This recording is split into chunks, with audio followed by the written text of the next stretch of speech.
is 5 Live Formula One with Jenny Gow. Good morning and welcome to our coverage of round 11 of the Formula One World Championship of 2021. We're in Hungary, it's Budapest, it's the Hungaroring. It's hot again. Not quite as hot as yesterday, though. Jack Nicholls, Jolyon Palmer, Andrew Benson all standing by for the hour of practice to begin. And Jack, yesterday was scorching. Today, is there going to be a deluge? Look at the sky, Jenny. It's beautiful blue sky. There's a few sort of wispy clouds a little bit further off towards the horizon, but overall, beautiful day, 27 degrees, that's about my upper limit of manageable. Once you get over 27, you're starting to feel a bit uncomfortable. 27's nice, 32 yesterday, not so much, too hot.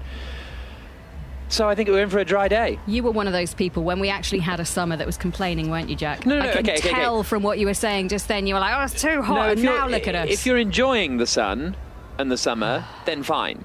At work, when you get to over 27, and you're in the paddock or whatever, and you're sort of having to wear jeans and a shirt because you've got to be a bit smart, that's when it gets difficult. Shorts Jolyon. and a t-shirt on holiday, 32, sign me up. Okay, fine. I can't remember. Jolyon, I mean, Jack complaining there about how arduous it can be to wear jeans in a warm paddock.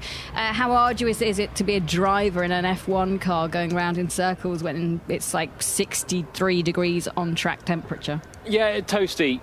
Very, really toasty. You sweat a lot, lose a lot of fluid hydration through the course of a session or a race. In practice, as it was yesterday, you can have a drink every time you come in, and every time you come in the garage, have a cold fan and try and cool yourself down a little bit. For the long runs, it's obviously a little bit harder, but they're not that long. It's for the race that it's the hardest, which would be obviously tomorrow. But then in the race, you're also so focused on the job that you're not as thinking about it. For me, it was always when you're sitting in the car before the green light or something, or before the warm-up lap, or when there's a safety car and you can actually just feel yourself dripping. It was sometimes a little bit nasty. But today, a little bit cooler, no chance of rain. The weather forecast, as usual, abhorrent. And we'll crack on with another dry day. Oh, I love it. Yeah, the teams were preparing for thunder, lightning, very, very frightening. The official risk of rain, I think, has now dropped to, is it 20% or something? I mean, it's just I think I read something yesterday, Jenny, that said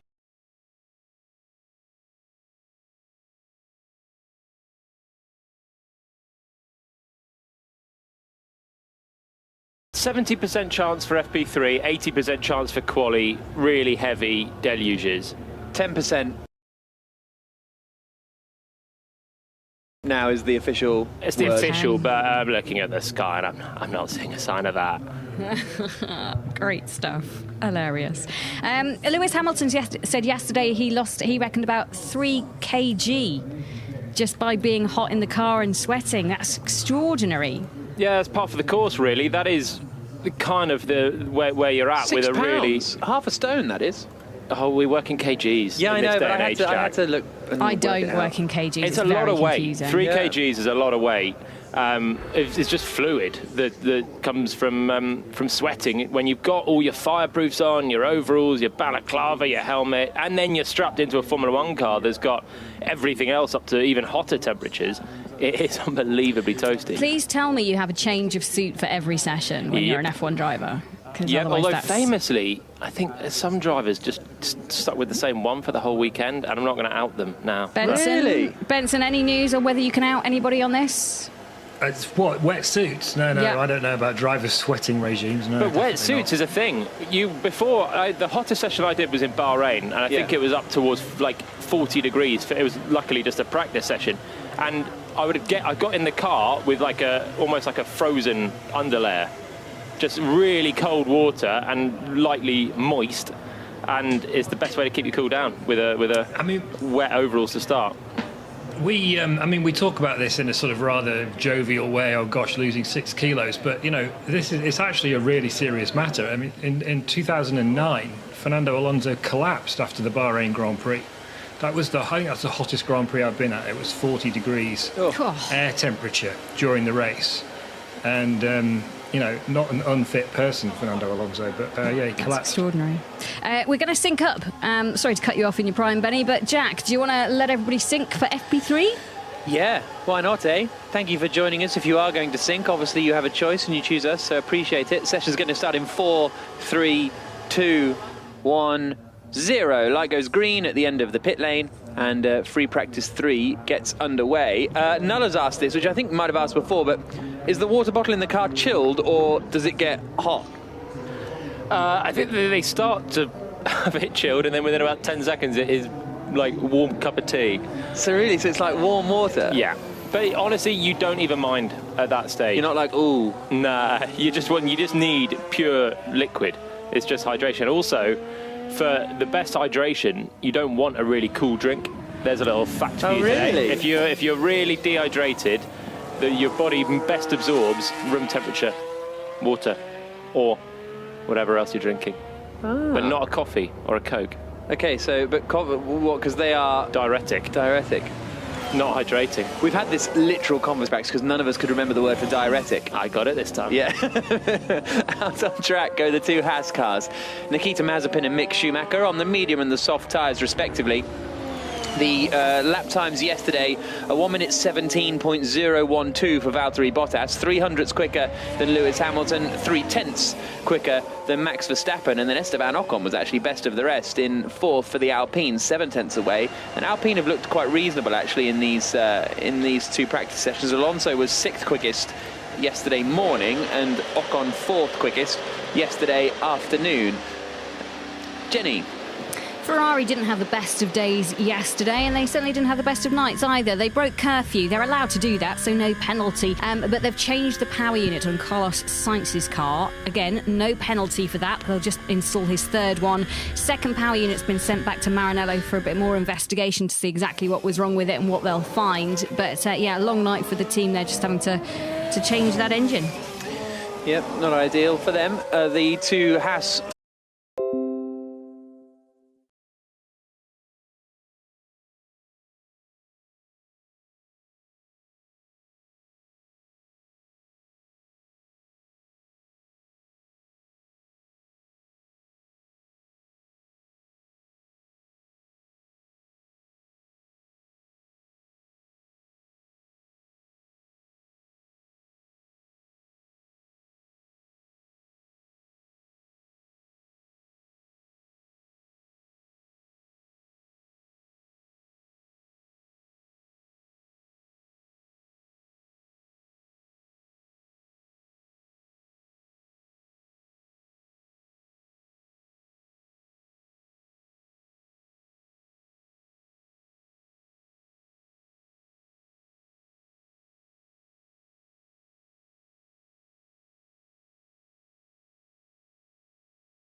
No, but still subscribe to the podcast. Subscribe and give us a 5-star rating. That'd be great.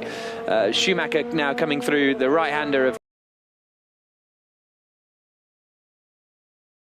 turn 3, up the hill towards turn 4, where Yuki Tsunoda ended up in the barriers yesterday. He's actually someone who I'm maybe surprised hasn't gone straight out, although I guess he's still only got the same amount of tyres as everybody else, but crashed out of free practice yesterday, free practice 1, about halfway through, and then could only get out for an installation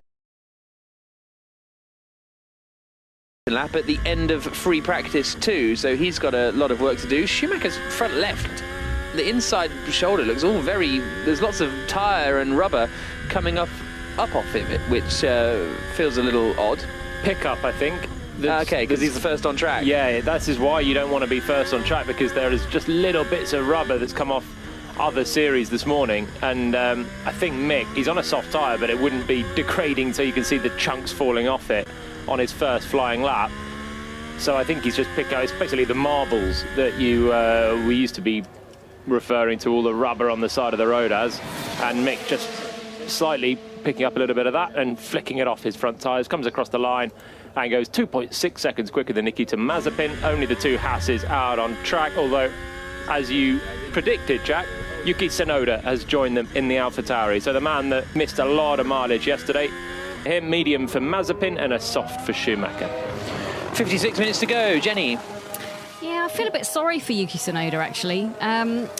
Came in with such great fanfare from Ross Brawn in his column, saying he was the best rookie he'd ever seen, and then since then has had crash after crash, then said he was going to work a slightly different way when it came to practice and build up over a course of a race weekend. But I think the transition into actually doing that, easy to say it, but actually to do it, he's finding quite difficult. So he goes out there all guns blazing, looking to set hot laps and build up across the weekend. And I wonder if they're regretting now putting him up so quickly from 1 year in F2 to come up to F1 is a big step. And again, you look at Red Bull and go, okay, have they gone too soon with another very promising talent? That's what I thought last year. When they've got Alex Albon on the sidelines this year, they've got a really a known benchmark from his time at Toro Rosso. Then he went to Red Bull and was obviously a bit disappointing, but Albon is a good driver, and Albon Tauri, I think would have been a really good thing for the team. The fast car. Gasly has had great performances, but he's also had some silly errors and judgments on tyre choices and lining up on the grid. And he's not got it right this year overall, although he had some good one-lap pace and some good performances. But having Albon in the other car, I think would have been a good thing for the team. One of them for next year, the one that comes out on top or looks the best, and then you promote Tsunoda in, so long as he's done a good job in F2 this year, and he should have done, because he was a very, very promising rookie last year, but he didn't win the championship. He wasn't that close to winning the championship. And I just think with Red Bull, they've got such a history of promoting so quickly, so young, and it has worked, obviously, on occasion with Sebastian Vettel, with Max Verstappen.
Is to take someone who's sort of proven themselves as an upper midfielder across a few teams, and that's why they got Sergio Perez in the car. But there's massive gaps in their young driver program, particularly if they no longer trust Gasly or Albon to do the job. Then they've got Tsunoda and very few drivers coming through at the moment. So, and I think if you gave Albon or you gave Gasly more time to get comfortable in Formula One and then gave them the shot, I think if Pierre Gasly got re-promoted to Red Bull, he would do a much better job than Gasly when he first joined Red Bull. Really? He's got more confidence now. He's driving better. As I said earlier, he's still making some errors, but I just think it's a bit of a confidence game, and I think Sergio Perez is doing a much better job at Red Bull now than he would have done maybe if he was promoted a decade ago. I just don't think Red Bull are in the business of caring about their drivers.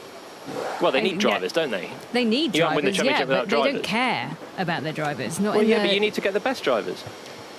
Well, yeah, of course you need to get the best drivers, but they're not the team that puts an arm around their drivers and goes, oh, what's the matter? Are you okay? Everything all right? Let's work on a way to get you better. They're the team that say, come on, we need and demand results, otherwise you're out. Yeah, so they don't care about the state of their drivers, but they care about who their drivers are and what they're coming through. But maybe they need to be doing that a little bit more.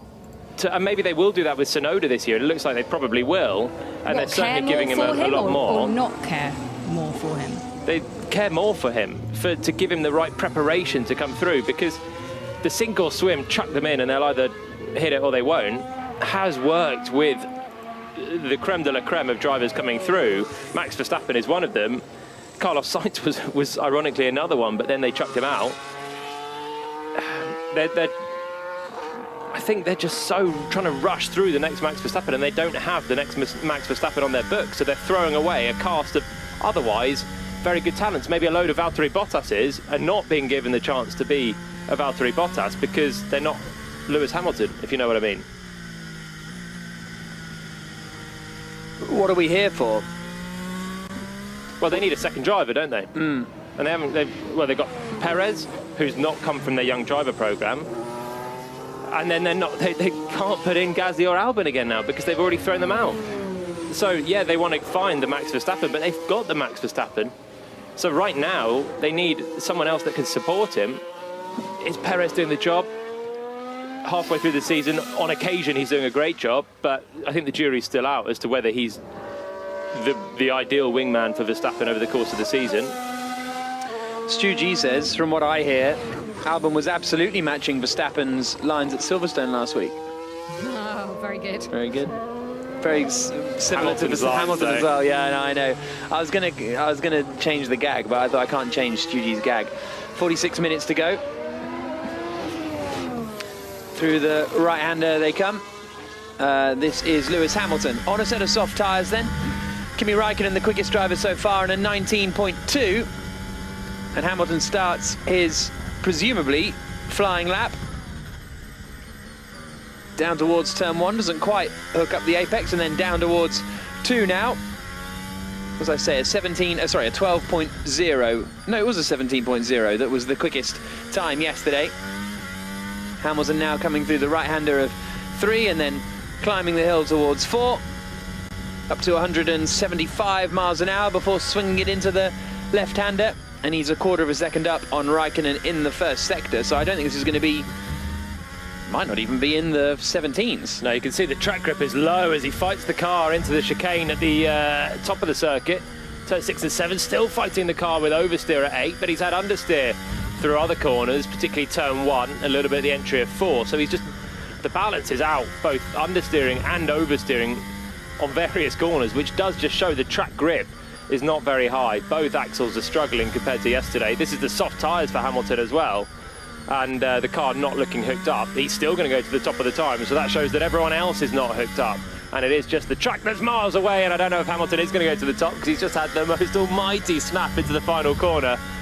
And he still does, by 0.6 of a second as he comes across the line. 1 minute 18.587, so a second and a half down on yesterday. And Sainz is now improving on his lap on the Ferrari. Antonio Giovinazzi's on an out lap, but Hamilton's gone very early, really, compared to pretty much anybody else. Only 7 drivers have gone out on the circuit. So all the rest are still in the pit lane, and Hamilton's already done a flying lap. These brakes are a bit bad. Understood. Huge lockup for Carlos Sainz on his medium tyres at the start of this lap. Might get a little bit of time back on Hamilton as he comes through the final few corners, but it's sort of a battle of who did the least baddest lap, and the answer is Hamilton did the least baddest lap, 0.2 quicker than Carlos Sainz in the Ferrari on the medium. Sainz, who had that engine change, but yeah, Hamilton's gone out very early, hasn't he? Yeah, only a handful of drivers have done flying laps. Hamilton from Sainz, from Räikkönen, Tsunoda, Schumacher and Mazepin. Giovinazzi and Latifi are out on track, but I mean, you basically notice through that list, there's Hamilton and Sainz and a load of people that we would expect to be out in Q1 or trying to scrap their way through into Q2. So it is very rare that the big guns would go out this early. Sainz has had an engine change, which maybe explains why he's out slightly earlier than otherwise, maybe to get some mileage on the engine, make sure there's no gremlins there. And Ferrari didn't have the strongest of days yesterday, but Hamilton particularly early for a team that looked pretty happy and relatively hooked up yesterday. Hamilton was behind Bottas, so maybe it's just a personal choice for Lewis to see if he can find something, and learned obviously from looking at what the other car did in his team yesterday. Bottas looked just more comfortable of the two Mercedes, but when the track's this bad as well, you're not learning an awful lot, because the balance is just off, oversteer and understeer, and it's going to get better through the hour as well. 42 minutes left. The track's only going to grip up and get quicker and quicker, and that's why most of the field are still in the pits waiting for it to get into a more workable window. Andrew Benson. Well, I would just wonder, Mercedes' problem yesterday fundamentally was understeer, although they looked in reasonable shape, as Geraldine said, but that's what the drivers were complaining about as a sort of overarching issue. And just looking at that lap from Hamilton on the outside, it looked like they'd made some changes to the car to try to address that understeer maybe, and maybe they'd gone a bit far, I don't know. But it could be that he was wanting to do an early lap just to see if those changes had worked, which would, and give himself enough time to go back on them or continue to explore them or whatever for the rest of the session. Going out early gives you a bit more time, doesn't it? Even if the track's a bit green, you still get a feel for the car. Not that relevant a feel though if the track is as green as it appeared to be. Everyone a long way off the pace of yesterday. You can get a feel for the car, but it might be just a little bit misleading until the track gets into a better window, and then you can start to get onto the nuances of the balance. It was very oversteery as the lap went on, more and more towards oversteer and less towards the understeer, but he's back in the pits now. I'm sure we'll be doing a tweak and getting out there again. It's just difficult to get a feel when the track has changed as much as it appears to have done. Now the rest of the field swarm out of the pits, all pretty much in unison, and we'll see the track into a better window soon. But that's the danger. That's why people don't tend to head out so early in an FP3 session. 40 minutes to go now.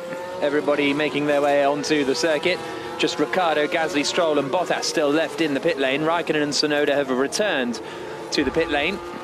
Just getting a replay of Hamilton coming into the pits on his soft tyre. And here's his radio. There's a pin in my right tyre. And there was a small pin in his right tyre. Thrilling stuff in free practice 3 ahead of the Hungarian Grand Prix. Here comes Sergio Perez down towards turn 1. The sparks flying all the way down the start-finish straight. Do you feel the sparks, as in the floor rubbing? Is it annoying or not really? It can be if it's too low. Then it can really just be bouncing, and you can feel it in your backside as it's scraping along the ground.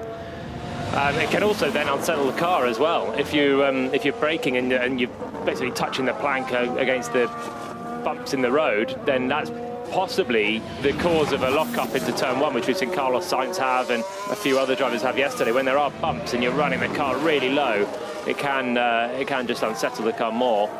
But generally, you're not feeling the small ones. So I'm sure if Perez was feeling it, they'd raise the car and it would be a bigger issue. 39 minutes to go. Jenny? Yeah, Verstappen and Red Bull made quite a lot of changes overnight as well to address their dislike for what they were feeling sensation-wise in the car. Noted the brake ducts are a bit bigger this weekend as well, and they've gone for, comparing yesterday to today, the wings changed on the back of Max Verstappen's car. They've gone for a slightly less downforce configuration. Apparently they're about 10 kilometres an hour slower in the speed traps yesterday, so they're looking to address that. They also probably had their power unit turned down a little bit, Friday power units. Yeah, indeed. Perez is gone third quickest only, 6 tenths away from Hamilton. And that Hamilton lap was not his best either, with a massive snap in the final sector. So Sainz has the fastest final sector. Let's see what Verstappen can do. Soft tyres for him now, and he's done the fastest first sector. half a second quicker than Hamilton through the first sector. Track getting better. Hamilton's also on a lap trying to improve on now the used soft tyre that he started with. 5 laps on the board for Hamilton. This is the sound of Verstappen on his first. Riding the curb, coming out of turn 9, flat out through 10. Really quick now through turn 11, blend out of the throttle and back on. Now he's into the final sector. He's on the fastest middle sector of anyone as well. And he should go to the top of the times, you'd have thought, because the fastest final sector of Hamilton's was not very quick at all after his big moment at turn 14.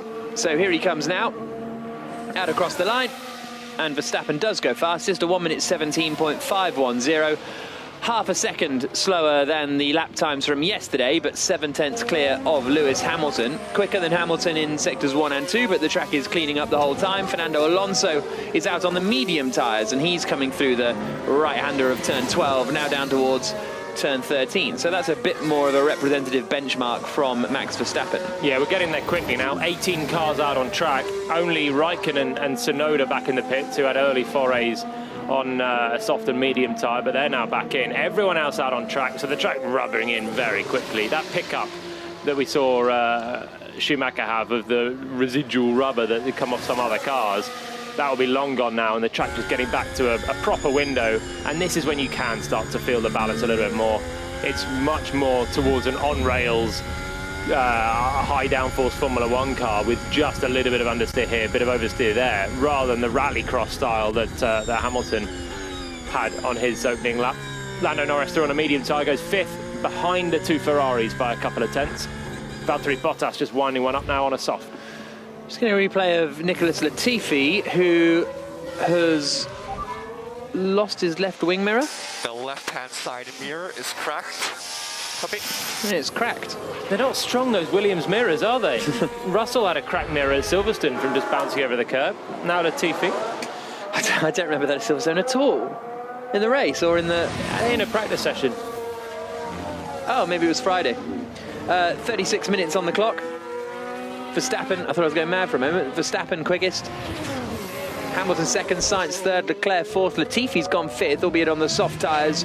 Ahead of Lando Norris on the mediums. Ocon, Perez, Raikkonen, Vettel, the top 10. Schumacher, Giovinazzi, Alonso, Russell, Tsunoda, Ricciardo and Mazepin, the 17 drivers, but not really much representative running just yet. You'd have to say Verstappen's time is the only sort of relevant one, although Valtteri Bottas is on a lap now in the Mercedes, slices between Mazepin and one of the Alpines, and then comes Alonso, and then comes into the final corner. Bottas did the fastest middle sector of anyone, might go quicker than Verstappen here and does. A 1 minute 17.428, 8/100ths quicker than Verstappen. So again, pretty close between the Mercedes and the Red Bull. The Red Bull just leaving the pit lane again. Pierre Gasly is now in the sound you can hear in the AlphaTauri, coming into the final corner, getting on the power and out across the line. Gasly goes 9th quickest on the mediums, just behind Ocon, just behind Norris. Incredibly tight as ever in that midfield battle.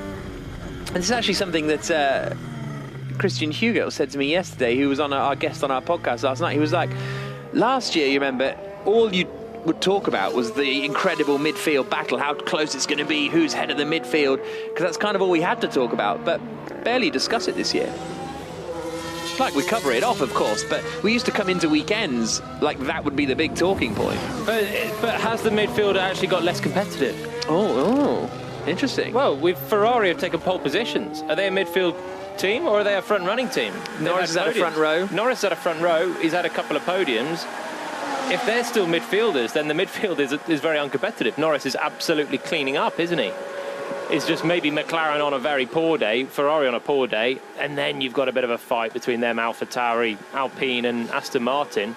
But the midfield has gone from being just the best of the rest to being a sort of hybrid between the traditional midfield of that big gap between the slowest Red Bull and the rest of the pack.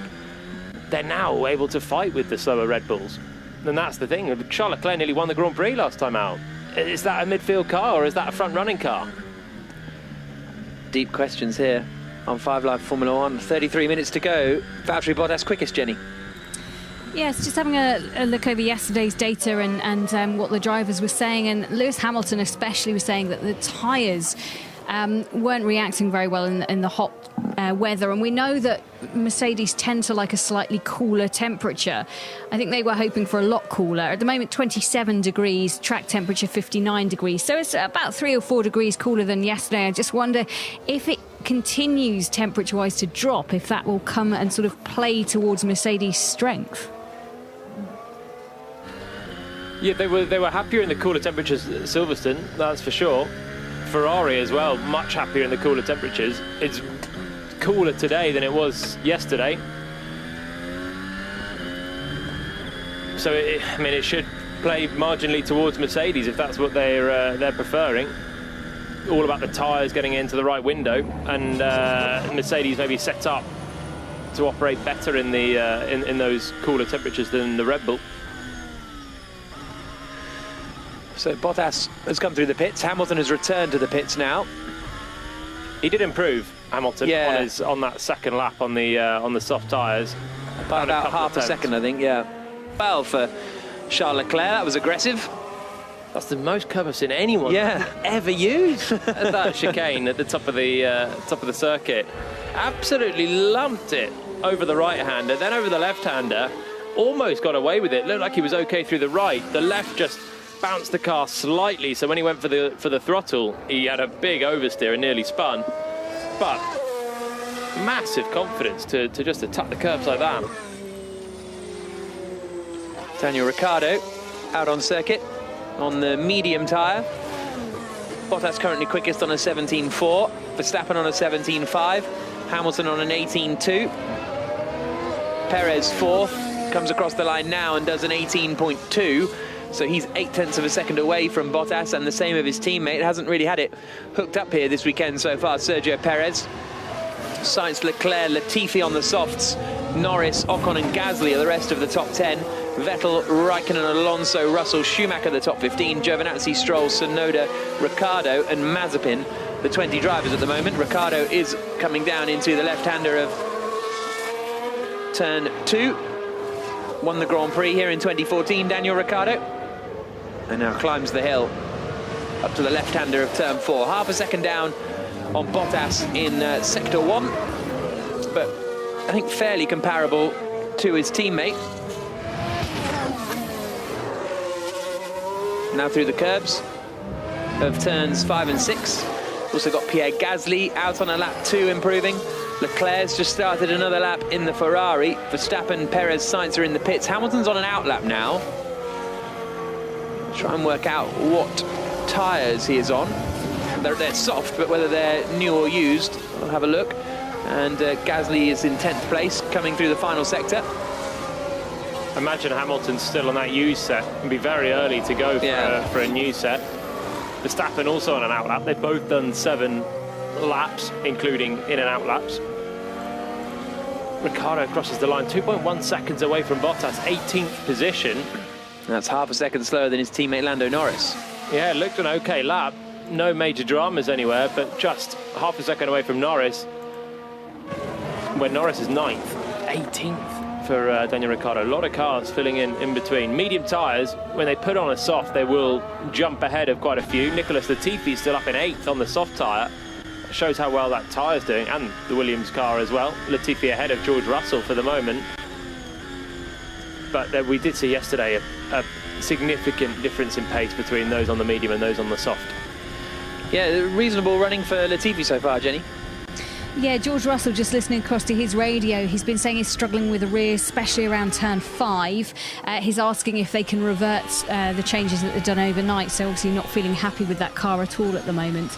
And some sort of debate as to who will try and qualify on what tyre later on today in Q2. Obviously, they start the race top 10 on the tyre that they qualify in. It's going to be a real struggle for some of them to manage to qualify on those mediums. It's what everyone will want to do, but I don't think it's going to be possible for all of the top 10.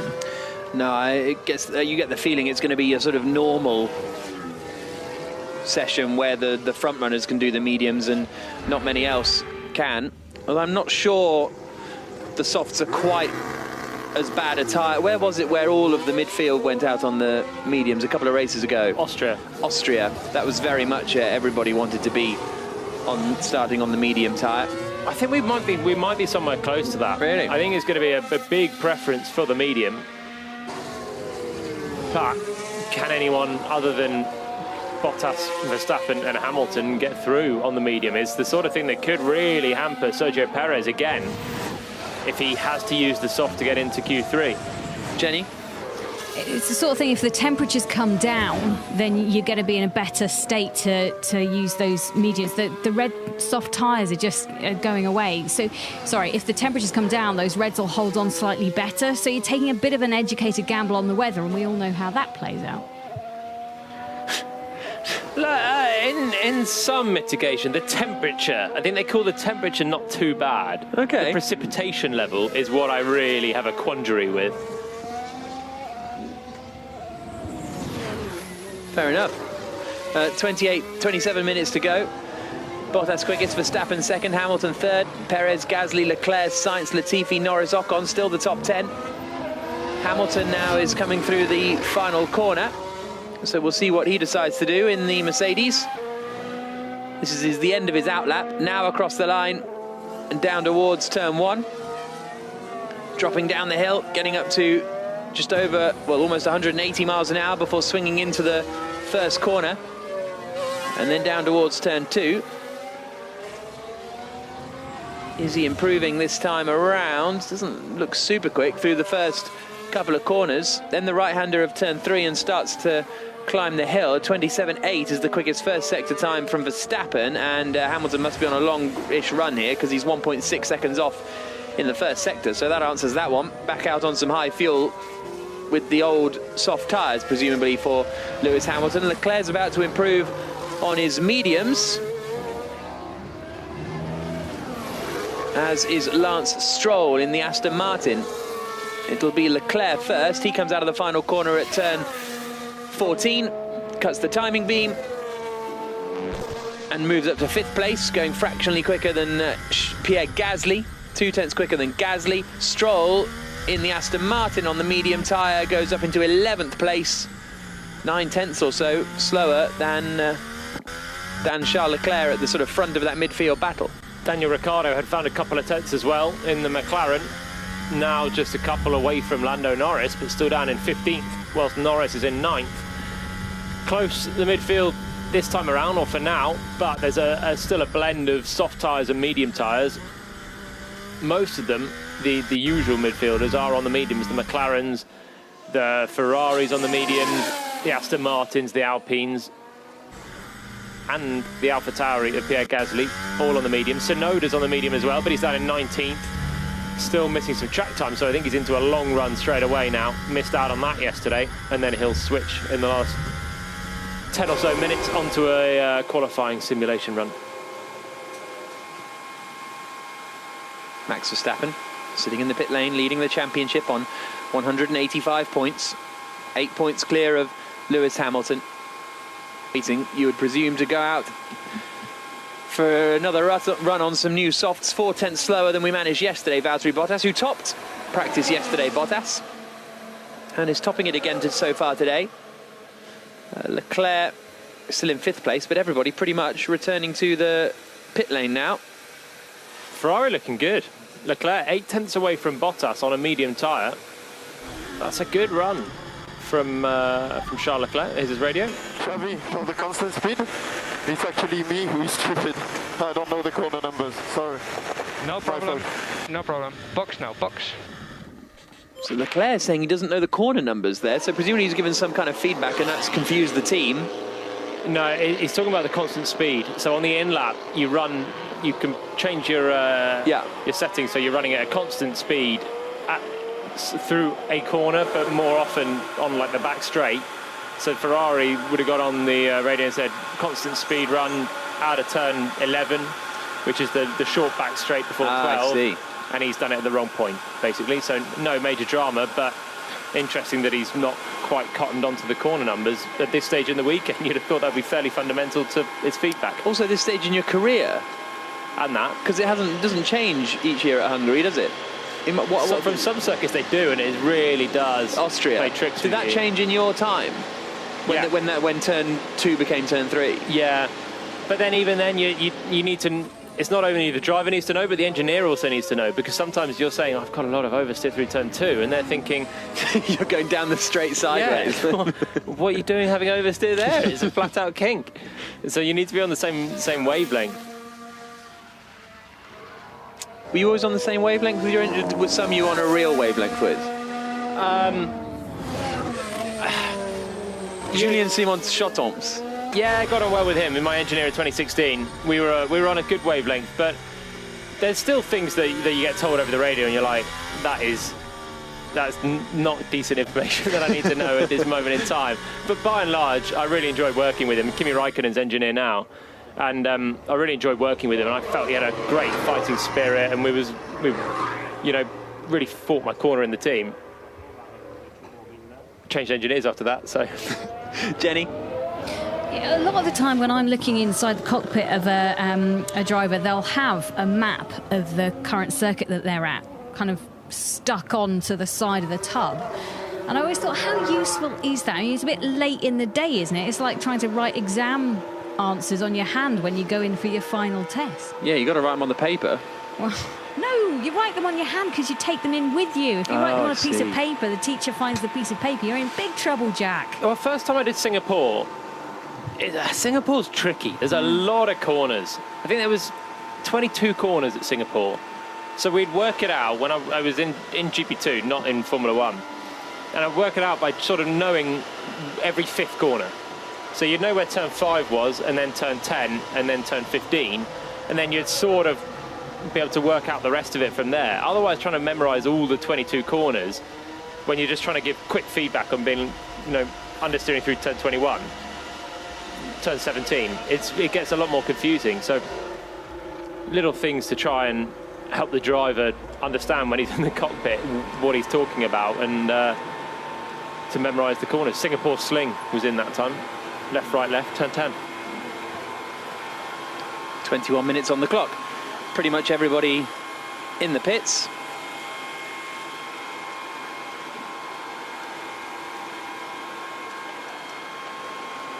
Bit of work going on the front of Max Verstappen's car. And Hamilton is still out there then, so doing a sort of longish run, Lewis Hamilton. His last lap was a 22.4. That explains why he went out so early at the start of the session. Yeah, this was always the plan. Yeah, he wanted to get this longer run in. So maybe the balance and what he wasn't happy with yesterday, the understeer, maybe that was more about trying to get the long run better, because he's the only one of the top runners to be doing a long run at this stage. Apologies if you don't know this, Andrew Benson, but did he do, because his long run yesterday, most of the front runners went on the mediums, didn't they? Did they switch to the softs in the end? No, I don't think so. The long runs were really fractured yesterday. It was really difficult to get a read on them. They were all over the place, lots of traffic. So if I remember rightly, it was mainly concentrated on the medium.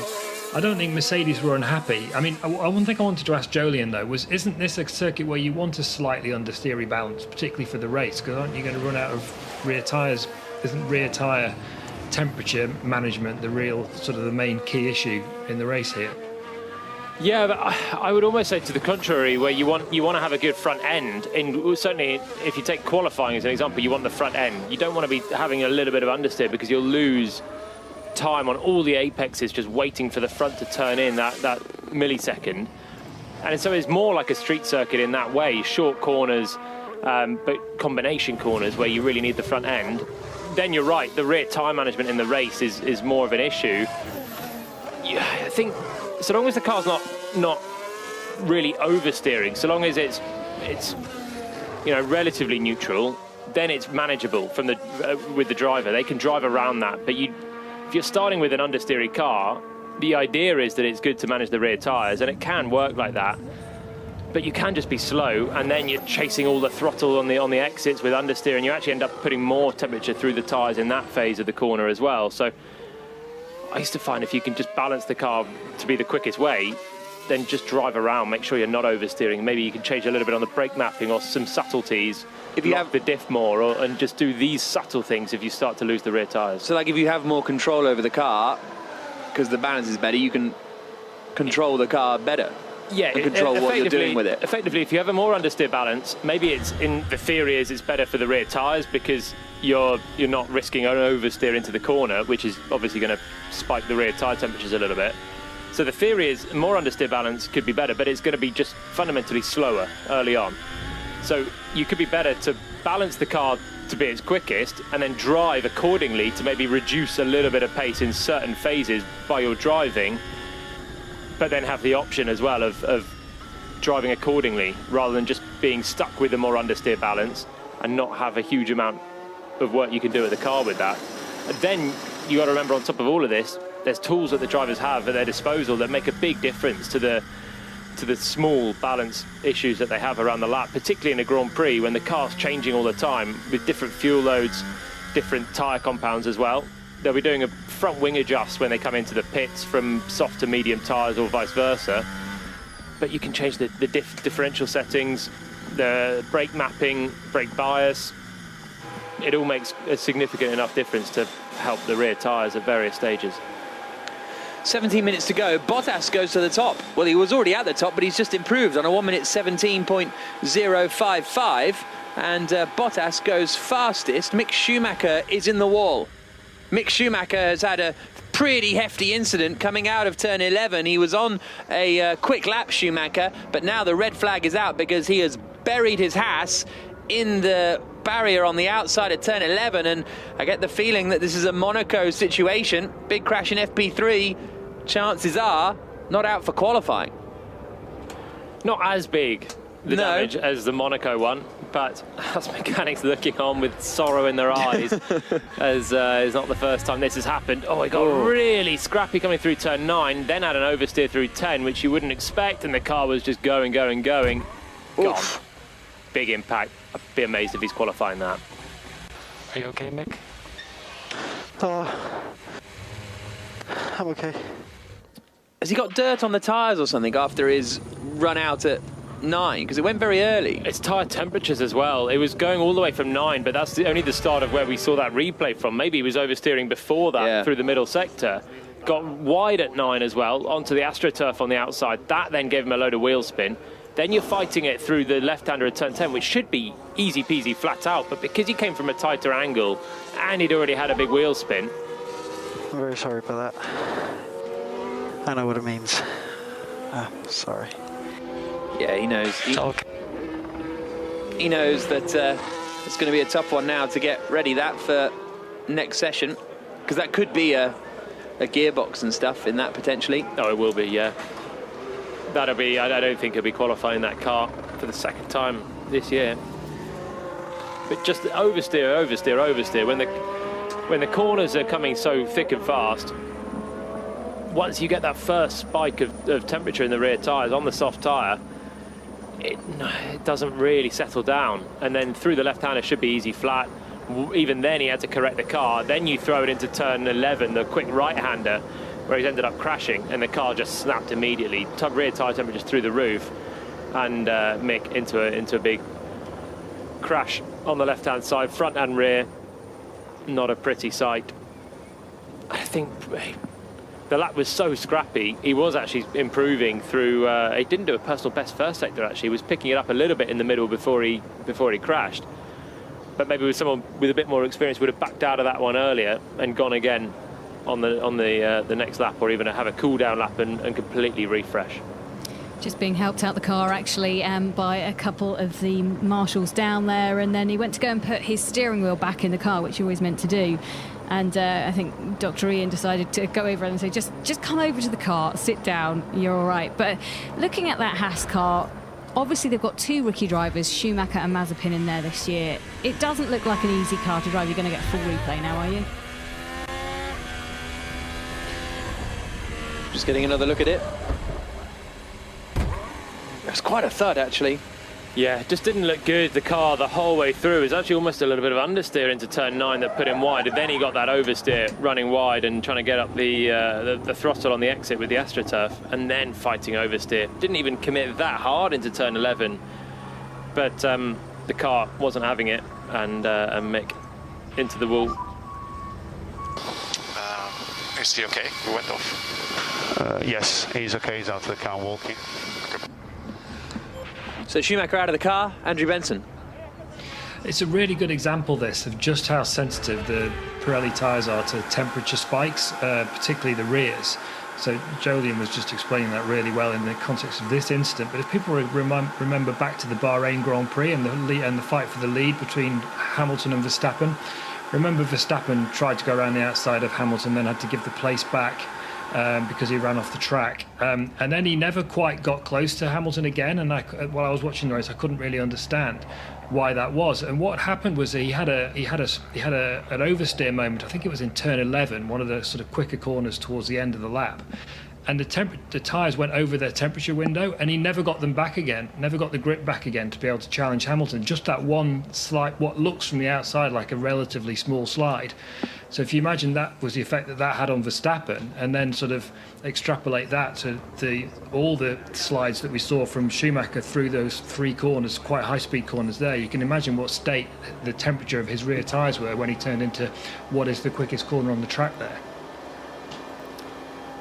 There is a red flag, by the way, and there's just over 12 minutes left of the session. It still continues to tick down. Yeah, so I didn't get to finish asking the question that I wanted to ask you, Jolyon, because of that replay. But when you look at that Haas car, can you tell like how much of it is down to driver, how much of it is down to the car not being a great car? Like, we're very quick to apportion blame on drivers, but sometimes it's not always a driver's fault when a car's not handling well.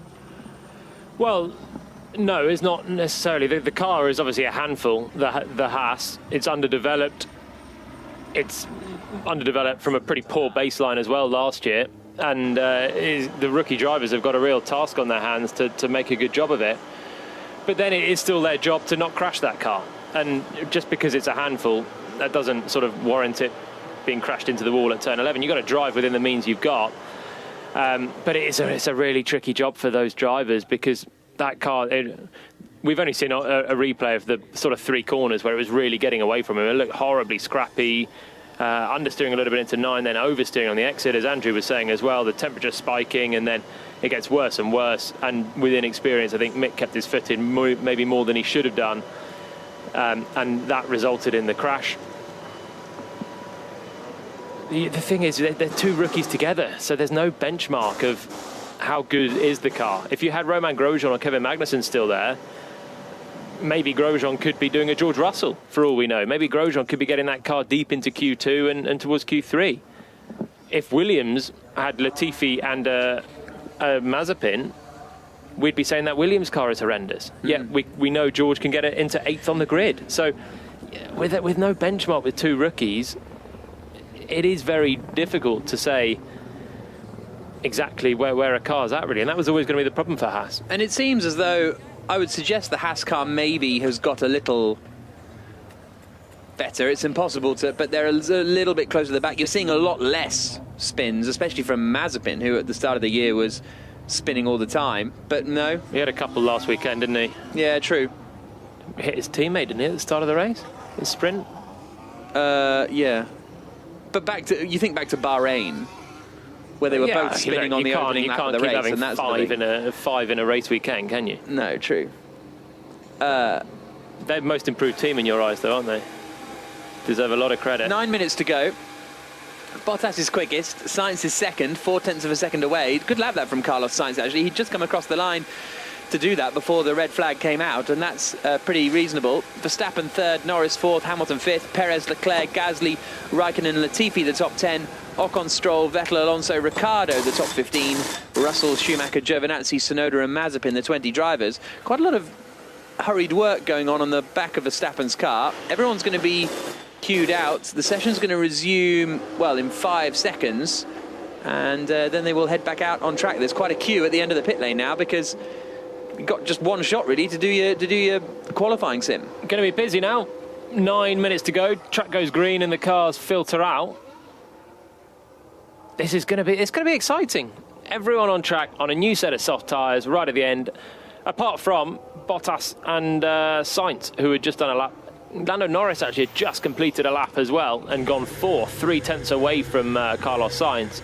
So as they look decent on the medium, they've put a set of softs on the Ferraris, or one of them anyway for now, and jumped up to second, only 4 tenths away from Bottas, who, remember, was the actual benchmark of everyone on the mediums as well. He was ahead of Verstappen and Hamilton. So it's a good effort from Sainz. Now we'll see what everyone else can do. Mini qualifying session for 8 minutes. Good stuff. Bottas then has already done, I think, his run on his new soft tyres. So he's done a 17.055. That's very much the benchmark. Hamilton's still in the pit lane, Verstappen's still in the pit lane. Sainz must have done his lap on new softs, and I imagine Norris did as well. They'd all just started. So it's Verstappen and Hamilton, Perez, Leclerc, Gasly, who are going to be the main front runners that are going to be doing a lap on the new softs. Yeah, I didn't see who had done the majority of a lap on the softs before Schumacher crashed. Possibly Leclerc did, if he was on a similar run plan as his teammate.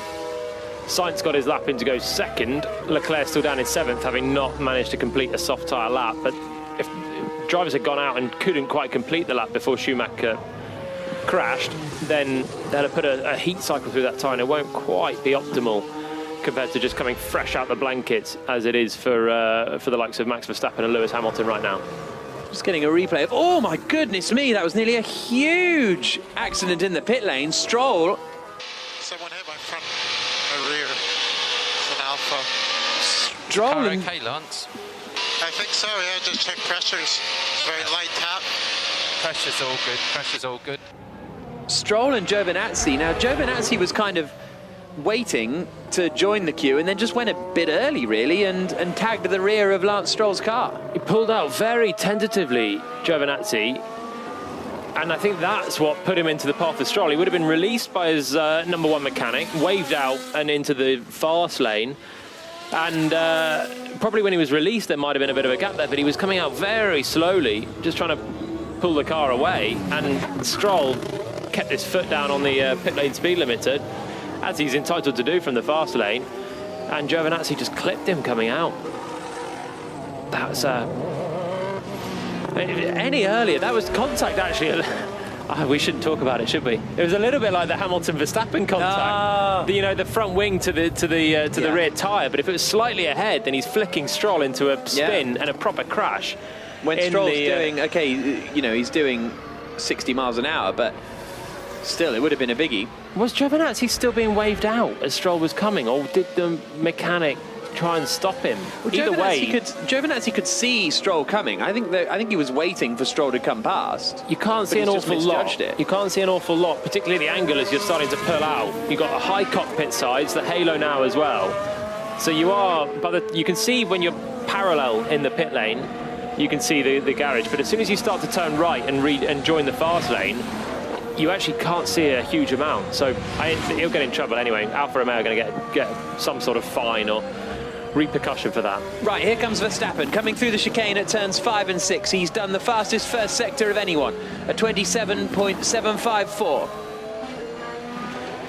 Leclerc goes 4th. Yep. 4 tenths away from Bottas as well, so he's matched his teammate. A lot of other lap times coming in. Perez is actually going to finish his lap first. George Russell goes up to 12th quickest. Perez is coming through the final corner now, and Ricciardo's pretty much matched Norris, just about a 10th and a half between them. Sergio Perez splits them, so that's not particularly strong for Sergio Perez, because they've been clear of the McLarens all weekend so far, but that's the first time we've seen some real pace from the McLarens. Verstappen goes to the top of the times, a 1 minute 16.914, fractionally quicker than Valtteri Bottas, but Lewis Hamilton, fastest in the middle sector. This is going to be tight between Hamilton and Verstappen. Hamilton a 10th and a half down, but Verstappen's final sector wasn't as good as Bottas. If Hamilton can do a decent final sector, he's going to get right in the mix here. Struggling on the edge of oversteer through the final corner, but he crosses the line, goes 800ths quicker than Verstappen to the top. Hamilton a 1 minute 16.826, so Mercedes are going to end this session fastest unless they can do another run, but I don't think they will be able to. 4 minutes to go. Hamilton quickest, 900ths, as you say, quicker than Verstappen, 0.2 quicker than Valtteri Bottas, who did his lap time a little earlier. Imagine if this was the grid. Yeah. For tomorrow, Hamilton, Verstappen, Bottas. We'd be set up for some fireworks, wouldn't we? Nothing to choose between them. Could change around that whole order of the top three. Bottas has looked quick so far this weekend. Mercedes would love for him to nudge ahead of Max Verstappen as well. But has Verstappen got a bit more in there? Didn't do the perfect final sector for him, so maybe there's something more to come. Pierre Gasly has just gone round the outside of one of the Alfa Romeos, I think it was, who was kind of waiting on the exit of the corner trying to keep out of the way. It was Giovinazzi again, trying to keep out of the way, but then sort of didn't, and Gasly decided to go round the outside. Didn't get out of the way at all. He was on the racing line. Well, true. He was busy looking at the car ahead, trying to get a nice space for himself, and Gasly came through turn 13, the left-hander, penultimate corner very quickly, and had to go onto the Astro on the outside and almost a pit entry to get around Giovinazzi. So classic impeding, but I don't think that'll be you see that so often in practice sessions of cars blocking another. In fact, Giovinazzi looking like he's going to block Lando Norris now as well. They both come back into the pits. He's in the wars. Yeah. 2.5 minutes to go, Andrew Benson. I think Charles Leclerc's got a bit more pace in him than that, you know. I was watching his lap on the timing screens as he was going around. He was briefly purple at the end of the second sector, so that was purple in relation to Bottas's time, which was the fastest at that point. And then he seemed to lose a load of time in the final sector. He didn't have any sort of green and purples really in his final sector. So if he can put that last sector together, I'm not saying he's going to beat the Red Bulls and Mercedes, but the Verstappen Red Bull, I should say. But I think he can get a lot closer to them on the signs of that than he is at the moment. Yeah, well, we think he might have done a lap already on the softs, or sort of most of a lap, so maybe they were going away towards the end of that lap potentially. A replay of Valtteri Bottas coming into 5 and 6 and sailing past the apex of 5 and then locking the right front and just bouncing over the sausage curbs on the exit. Nothing too dramatic there for Bottas. Perez, 1.1 seconds adrift of Lewis Hamilton, a second away from his teammate. And he's going to finish that way as well. He's out on track with 1 minute and 20 to go. He's got a chance for maybe one more flying lap on a used soft to see if he can haul himself up. But he's absolutely nowhere. Yeah. The whole weekend, and so often recently, he's been nowhere through practice, and he gets closer through qualifying, and sometimes can be a help to Verstappen in the race. But in the last couple, he's been having his own incidents with Lando Norris in Austria, with himself in the sprint at Silverstone that ruled himself out, trying to pass Lando Norris. He's going to get one more flying lap, but he's a mile away from Max Verstappen.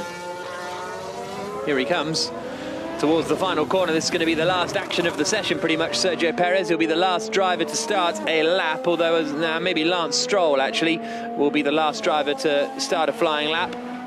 Maybe Vettel also. But anyway, here comes Perez down towards turn 1. We'll see whether he can get any closer. Pierre Gasly only goes 9th quickest, so that McLaren pace is very much back after those qualifying sim runs, because they were not particularly feisty looking yesterday, but much better today. Yuki Tsunoda goes 14th, 4/10 slower than his teammate Pierre Gasly. Well, just over 3/10, which isn't too bad considering he missed a lot of practice yesterday.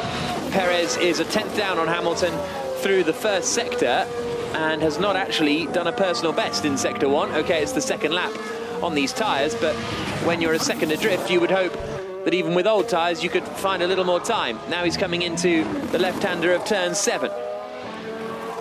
Now 8.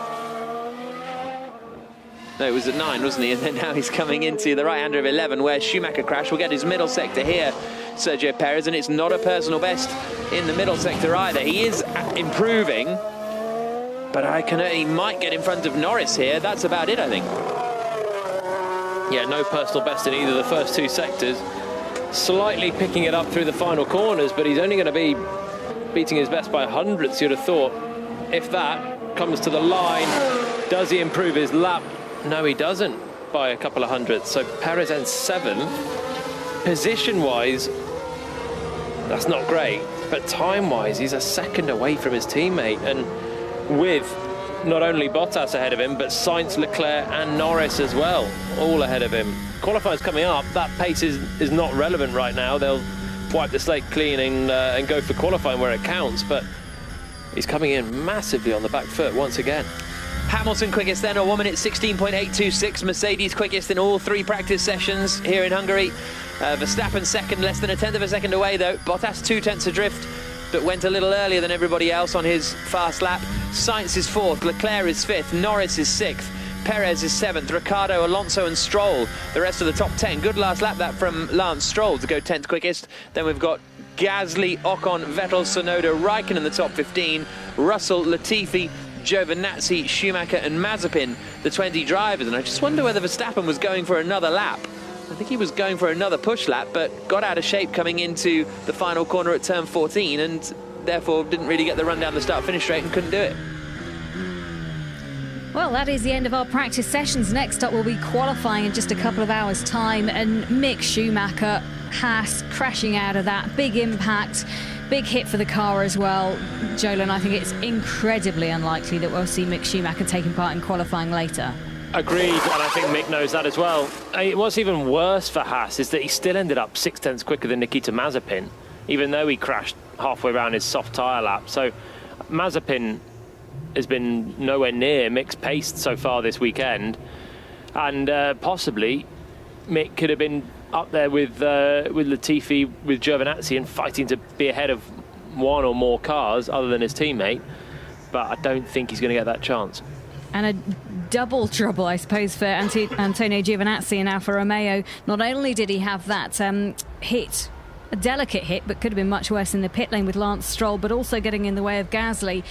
He's up for the steward's investigation twice. Jolyon, any idea what we're looking at penalty-wise? He'll get hit for both, won't he? Team once and then driver the other? I don't think he'll get a penalty for impeding. You never see that, impeding in practice, actually warranting a penalty. Unless they're deeming it dangerous driving, but it's not. It didn't feel too impeding. No, and if the stewards look through all cases for the weekend in practice sessions, they're going to find many, many incidents of impeding. So I think he'll be fine from that.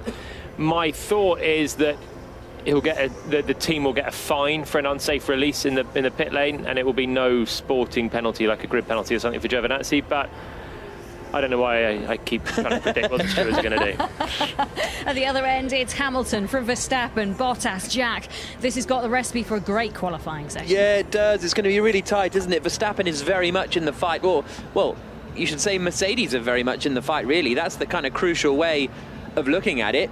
They have a chance of taking pole position, and with Perez being so far adrift, it's a big chance. If Mercedes can lock out the front row, that's huge for the championship, really huge.